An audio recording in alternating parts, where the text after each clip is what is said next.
Recognizes the gentleman from New York, Mr. Langworthy.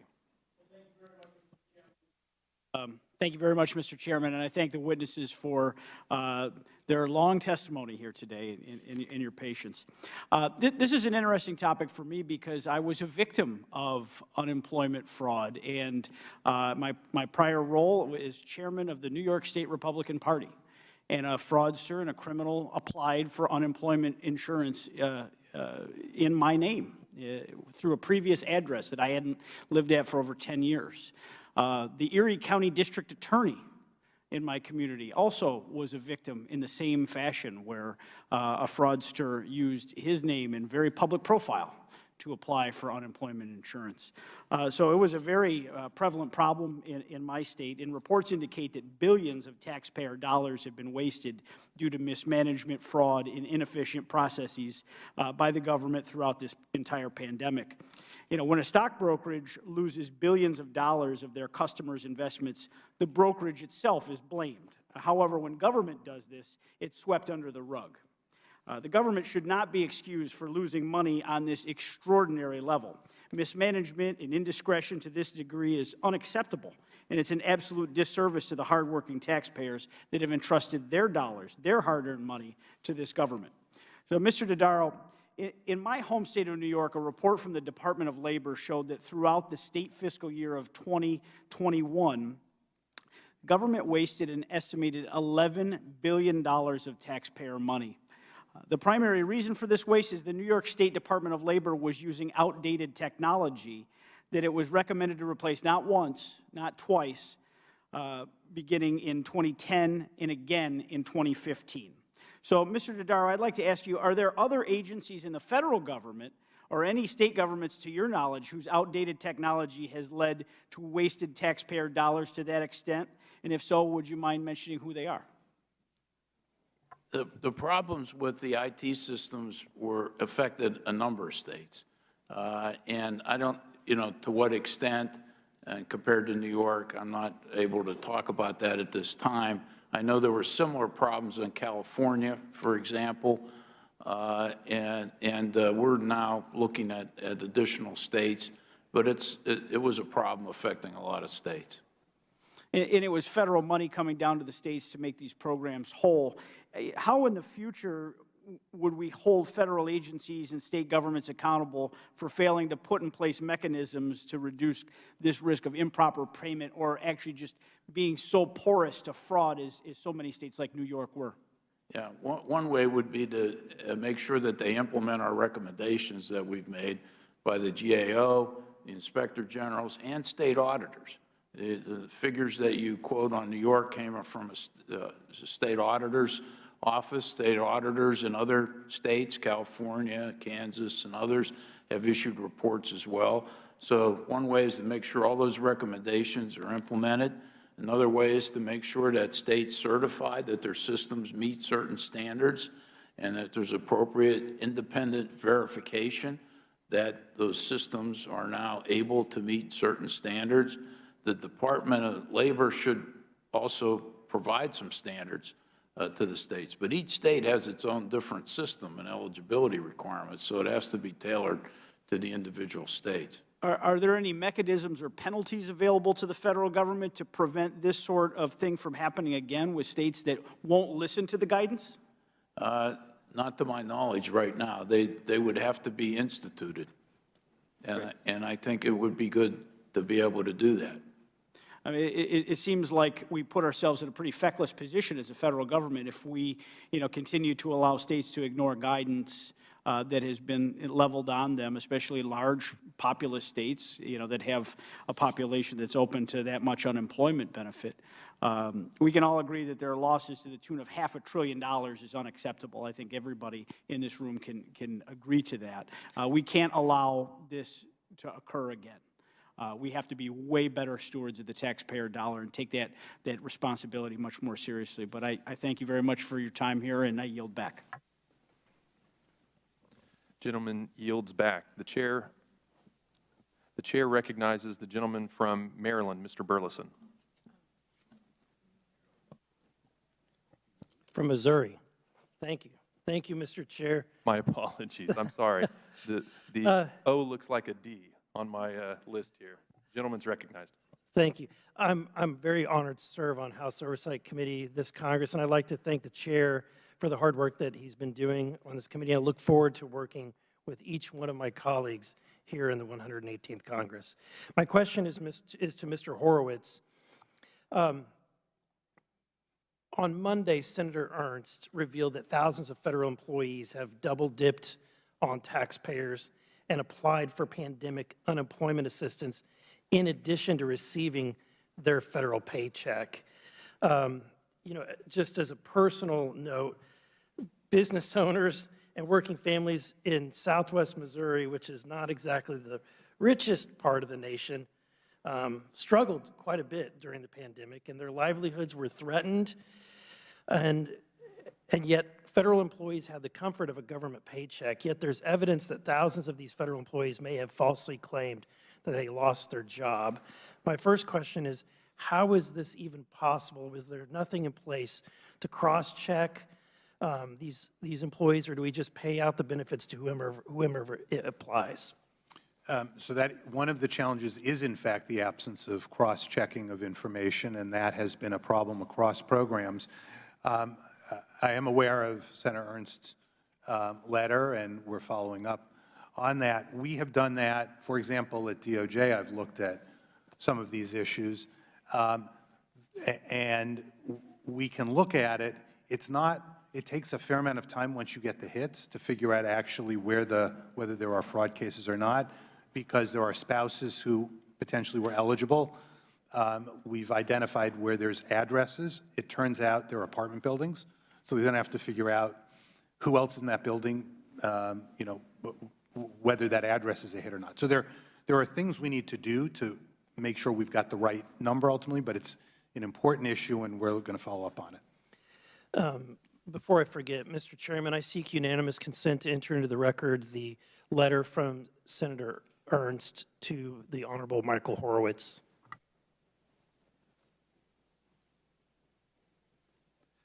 Thank you. The chair recognizes. Sir. Oh, without objection. My apologies. Thank you.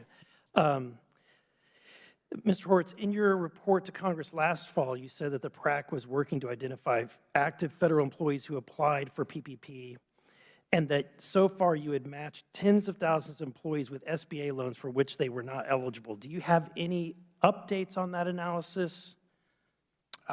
We've matched the numbers, and that's what I was mentioning to you. We are working through, for example, in my office, we do have cases that are moving forward as a result of that, but it has taken a considerable amount of time to get from the large number to the smaller number because of the absence of particularized data.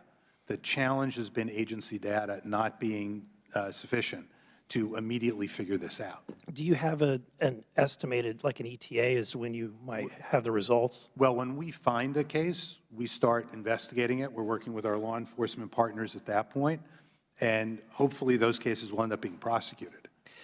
And then what actions have we taken, if any, or what actions will be taken? I guess if you could answer both. What has been taken against federal employees who might have applied for unemployment benefits fraudulently, and what actions would be taken? We're going to pursue those cases to the fullest extent possible, including seeking prosecutions, working with our law enforcement partners on it. I can give you an example. We have several on the PPP EIDL side. For example, a relatively higher level person at NASA agency was sentenced to a considerable number of years in prison. He worked in their financial office, who had engaged in, I can't remember whether it was PPP or EIDL fraud, but That's disturbing. so we're pursuing those cases. That's good to know. Thank you. Mr. Chairman, before I forget, earlier we heard from Congressman Donalds about an article from Politico that the Biden administration had rerouted billions in emergency stockpile to funds for the border. And I seek unanimous consent to enter this into the record. Yes, Mr. Burleson from Missouri, without objection. Thank you. I yield back. The gentleman yields back the chair recognizes the gentle lady from Georgia, Ms. Green. Thank you, Mr. Chairman. I would like to bring up something that was spoken about earlier by one of my Democrat colleagues on this panel. Oh, there we go. Good. Thank you, Mr. Chairman. I'd like to bring up something that was brought up by one of our Democrat colleagues on this panel about Republican members of Congress taking PPP loans. I never took one as a member of Congress, but as a business owner, I did take a PPP loan in order to be able to pay my employees, and I'm so thankful I was able to do that because they would have lost their jobs, and I think it's important to recognize.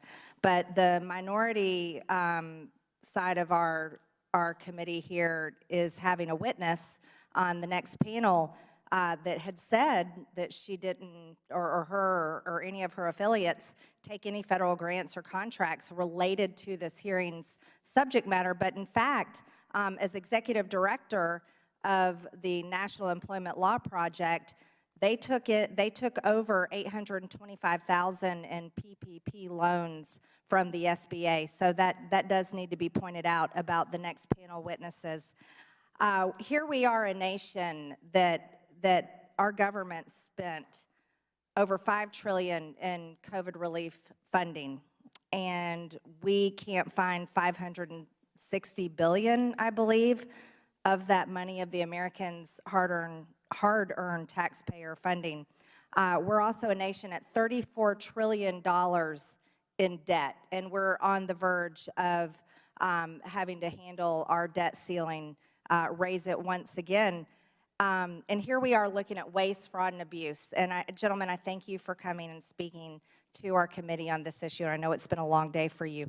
But I would like to ask some questions about the type of funding that has been used with COVID relief funds, and it's pretty shocking to me. You know, I read some examples. For example, Washington, D.C.'s Mayor Muriel Bowser plans to use $31.5 million in American Rescue Plan funds to transition homes to green energy over the next 5 years. As many small businesses were shut down, children lost 2 years in education, child suicide rates went up, and it's hard to even imagine a child committing suicide. Many people died from COVID. Healthcare workers were fired from vaccine mandates. Many other people were fired because of vaccine mandates. And all the issues that have come out of COVID, I want to ask about how this money has been spent, because clearly there is a tremendous amount of waste, fraud, and abuse, and a lot of our hard-earned taxpayers' dollars spent on things that don't even make sense that they've been spent on. So, Mr. Dodaro, if you don't mind answering a few of my questions, can you tell me, as our comptroller of the United States, how much COVID cash was given to abortion? I do not know that answer. I don't have that answer. Oh, okay. So I can tell you Planned Parenthood clinics received $80 billion in COVID relief loans, which is hard to understand how that happened. Mr. Dodaro, can you tell me how much money COVID cash went towards diversity, equity, and inclusion or racism issues? Again, we have not looked at that issue, so I don't know. Oh, geez. Well, I can tell you the Pennsylvania Humanities Council did receive $1.4 million in relief and used it for equity and geographic diversity. I'm not sure how that helped in a pandemic time. Mr. Dodaro, can you tell me how much COVID cash went to CRT? CRT?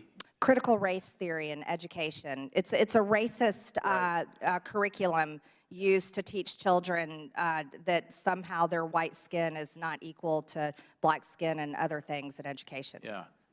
No, I do not know that, but I do know that there's provisions that the federal funds generally are not used, are supposed to be used for curriculum.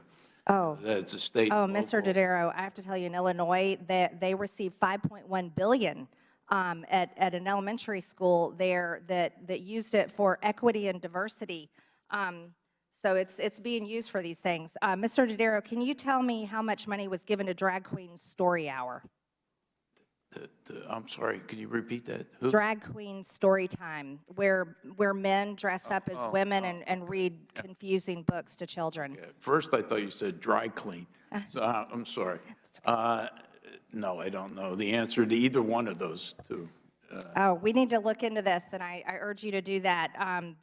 Bradbury Sullivan LGBT Community Center in Pennsylvania received $16,000 for drag queen story time from COVID cash. I think this is an issue that needs to be looked into. A lot of this money went to things that it should have never gone to, and I thank you so much, and I yield back the remainder of my time.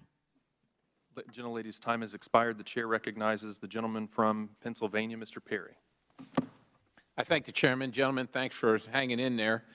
I know it's been a long day. Listen, I think it's important, a couple of things to acknowledge. A lot of these folks that were involved in this, the government took them out of their jobs, told them they couldn't go to work. Federal or state government couldn't run their businesses. And so there's a lot of people that this did a lot of good things for, and we all want to acknowledge that. There was a lot that was unknown. I don't agree with taking people out of their jobs or not allowing them to run their businesses, but that's another story for another day. The other thing that I just want to make a point, it's a personal sticking point for me. I don't see unemployment insurance. I see unemployment compensation. There's nothing insurance about this. There's no actuarials. There's no risk assessment to any of this, but that's a sticking point.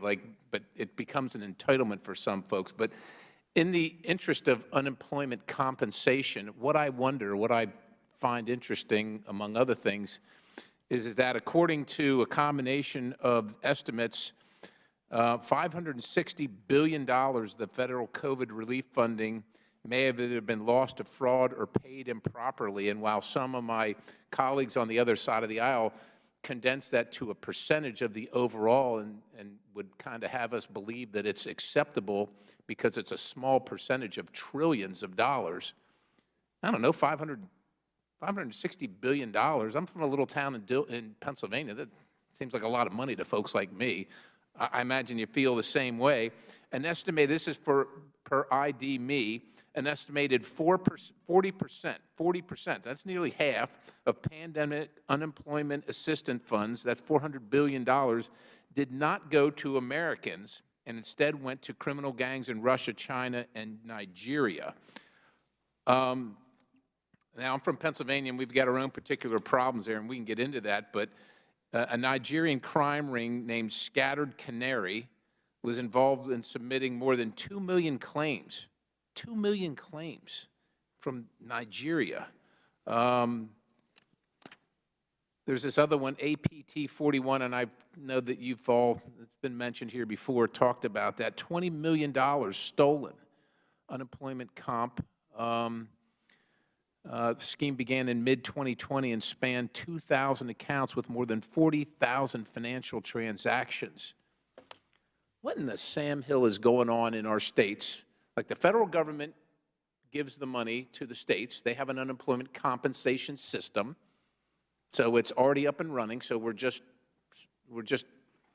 adding some more fuel to them so that they can take care of these people that have been put out of work by their government. How are foreigners, like, do these states not see Nigeria, China, or some IP address that be associated with a foreign country and say, I wonder why foreign countries are getting unemployment compensation? Or, you know, do they fly back to work in America every day from Nigeria, or from China, or from Russia? What, can you, I don't know, can you make sense of this to like a small country boy like me? I don't think I can make sense of it, but I can tell you that it is one of the problems we've identified along the way, not just in the unemployment insurance program and others, that agencies aren't picking up the IP addresses for these applicants. Because the country was largely shut down, most of these applications came in electronically. And that is clearly one of the red flags. And something, by the way, as we get this data, we're going to be looking at is how many IP addresses were there associated with these various programs that were IP addresses from overseas. I mean, some of the most egregious ones, Washington State, California, New York. I come from Pennsylvania. I've got a whole list here of infractions from the state that I'm proud to represent. These unemployment compensation systems have been around for a long time. So this is kind of in the past now, or maybe it's still ongoing, maybe it's not at the same level. What assurance can you give me or anybody else here that the states have addressed any of this so that it won't, maybe it's not happening at the same scale, but if it's happened here, it's probably continues to happen. What assurance can you give any of us and that this has been solved at this point, and why should the federal government give one more dime to any of these states that are allowing that? Look, we're looking at a debt ceiling increase. They want $2.6 trillion. We just talked about $500 billion just handed out to foreign criminals. What assurance can you give us moving forward that any of this is solved right now? I'm not going to give you any assurance that it's solved right now. Zero? Is zero the right answer? That's why this hearing is actually important, because there are, among other reasons, but there are fixes that need to happen. GAO's been talking about this for decades, and it's a fix. The Congress has to get involved, administration has to get involved, the states have to get involved, and we have to fix the problem. The gentleman's time is expired.